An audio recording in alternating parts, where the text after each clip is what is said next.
Just want to take you back to Saturday morning when you first heard what Hamas had done. What went through your head? Regret that the international community has not heeded our warnings for all these years. Regret that this was allowed to fester for decades. Regret that there is attention now in the BBC and all over the world only because blood has been spilled. I only hope that, or I wish, we did not get to this moment. So you listed a number of things you regret there. Do you regret the loss of innocent life in Israel? Every loss of life is regrettable, of course, and tragic. Absolutely. The question is, how do we stop this? How do we provide an alternative path? How do we learn the lessons and the mistakes of the past? How do we treat the Palestinian people after 100 years of suffering equally to all other nations? How do we stop this demise into the mayhem that you have described? Do not underestimate people's will and desire for freedom, to end occupation and captivity. This isn't about Hamas only. This isn't about the last 48 hours. This has been ongoing for more than 100 years. It started here, by the way, Louise, in this very city.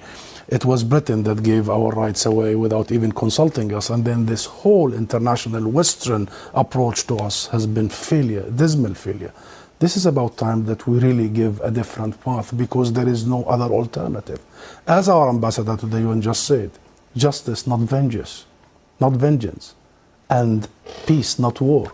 And we, the Palestine National Movement, we, the PLO, have given that alternative avenue 30 years ago. We have recognized Israel. We have committed to negotiations and nonviolence. We have committed to international law and resolutions. Israel was supposed to do one thing, end its occupation and stop its colonial settlement expansion. It did not do this for once. All the successive governments and the international community was supposed to provide accountability and guarantees. The US-led international community did not do so. So we are here today, Louise, and the question is, the most important question, how do we stop Israeli massacres that are about to happen against Palestinian civilians? Well, and how do we... I want to jump in on, and I appreciate the historical context, and we will come back to that. Just on the last 48 hours, though, do you support what Hamas launched on Saturday morning? Well, this is not the right question, Louis. Really, the right it's question. It's an important question. No, it is not an important question because whether you support their action or not is an important question. No. It is not an important question. Hamas is a group, is a militant group. You're talking with the Palestinian representative. Our position is very well known and clear. And what is that? Do you support Hamas's actions? And then you cannot equate. This is not about support or not support. I am here to represent my people, the Palestinian people, what they are going through. I'm not here to condemn anybody. And if anybody that needs to be condemned, it's what you call the only democracy in the Middle East, that is Israel, between parentheses, that is doing what you have just reported, targeting civilians. And this has not just happened the last 48 hours. Hamas was just targeting Palestinians, but you won't condemn that. I'll tell you one thing. Hamas is not the Palestinian government, okay? The Israeli government is giving orders for its organized army. So please don't draw any symmetry here. Don't equate. There is no way you can draw any symmetry. And don't equate between the occupied and the occupier. This doesn't serve justice to understand for your audience and viewers the real situation.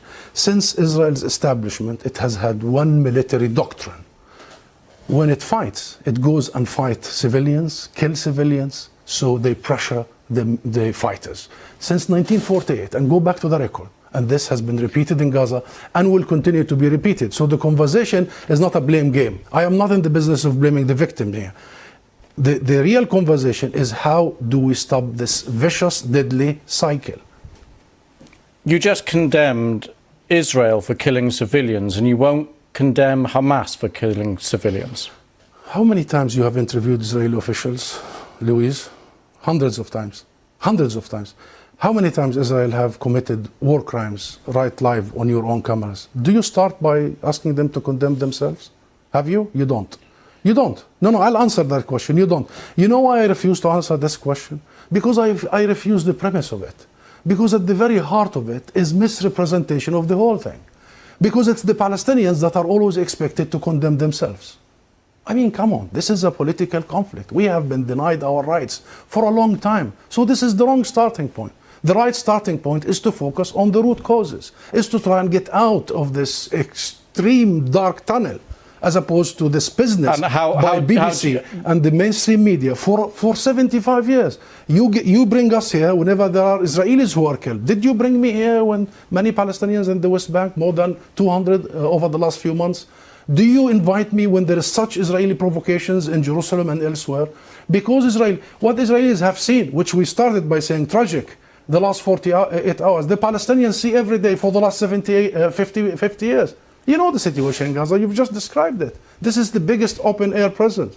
Those people, 2 million, have been taken hostage by Israel for the last 16 years. So I'm saying this just to say, Louise, perhaps this is about time we abandon this rhetoric, very dangerous, this framework, and we start giving people the real ugly truth sometimes. What is the solution in your eyes? International law. That's it. What does that mean? The equal application of international resolutions and law and legitimacy, as you did in Ukraine.